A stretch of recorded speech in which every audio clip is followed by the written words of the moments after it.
That's for the Zuko's mother joke. What the? Tell us what happened to Zuko's mother! Oh, well, it's an incredible adventure. Oh, hello, little cock block. Hi, I'm a distraction! Fuck that joke.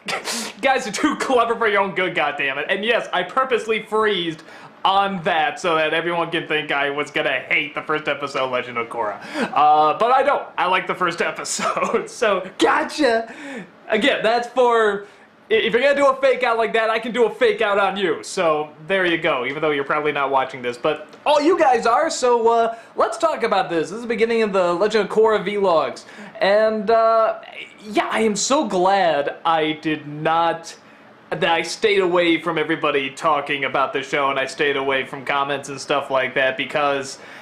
man, this isn't at all what I expected. This is like way out of left field, but I really like it for that. I like that it's something very different, and I'm so happy they're doing that. It would have been so easy just to find another little kid, another world that's exactly the same as before, or another evil army like the Fire Nation, and they don't do that, and I'm so happy about that. You know, even the age of the character is like totally different. I mean, she looks like between 16 and 18, something like that, I'm not sure, but, and her character is different, and I was really concerned too that there was going to be a lot of, oh, so, Katara is gonna join us, or Toph is gonna join us on this adventure, and it looks mostly like, if I'm right, it looks mostly like they got sort of that out of the way early, more as a way to segue into the show to sort of show where we are and help people who might be confused by the show understand a little bit more. So you have Katara as an old woman in there, you have Toph's daughter, you have Aang's son, Aang and Katara obviously. So, yeah, so I like that. I like that there's a little bit of a crossover there, but it's not like... so far, it doesn't seem dependent on that, which I like. And what I also really like, I like that this world has obviously evolved. It has obviously gotten more technologically advanced. And so many times you see that in... whatever, in movies or shows where it's supposed to be years and years in the future, and they're not that advanced, and especially when you see just how quickly we're advancing, technology booms pretty fast, and I like that they're acknowledging that. I don't know how to feel about the whole New York thing. It is obviously New York, right down. I actually laugh pretty hard when she looks out over the bridge and then sees the statue of Avatar-y, whatever. I mean, it's just obviously the Statue of Liberty, and I just snickered a little bit. I was sort of like, oh, come on. So, but, I mean, maybe that's because it's an American city, though, and I look at sort of all the nations it was obviously, and cultures it was taking from in Last Airbender, and obviously it's grabbing very obviously from these cultures, and now it's very obviously grabbing from our culture. So I'm cool with it for the most part. I would have liked to have seen a little bit more of an original design, which I mean, it's New York, but it's changed a little bit. They just put, like, some Asian-y things on it. It's like, give that a few points. It's like, that's it. It's still New York. So, I would like to see a little bit more, but at the same time, man, the animation, holy smokes. Everyone was telling me that the animation really goes up, like, even greater from Last Airbender. I was like, well, I don't know, the animation was already pretty good.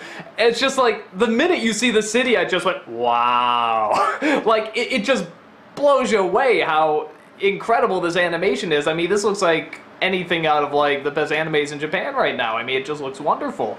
The interesting thing about it is that Avatar was very clearly again, not a kid show, a family show where both kids and adults could watch it, and I don't want to say it had leaning towards kids, but there was definitely, it was trying to entertain them just as much as the adults. Here it seems much more towards the adults. When I think about how colorful Last Airbender was compared to this is not that there's no color in this, but it is definitely more adult. I think there's a sense that it doesn't feel like it has to be too bright and too colorful. You don't have to ring the kids in for this. If anything, it sort of seems more like they're trying to hit the adults.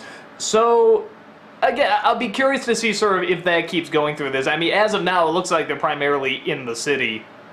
And I like this setup. I like that, like I said before, it's not another war, it's not another, whatever, Fire Nation coming to attack everything. I like that it's this center that's supposed to represent everything that's great about the nations. It's sort of, it looks like it's where all the big decisions are made and stuff, and it seems very corrupt, it seems out of balance, it seems very full of crime, and people are not getting along, and I like that. I like when stories go into what happens after Happily Ever After.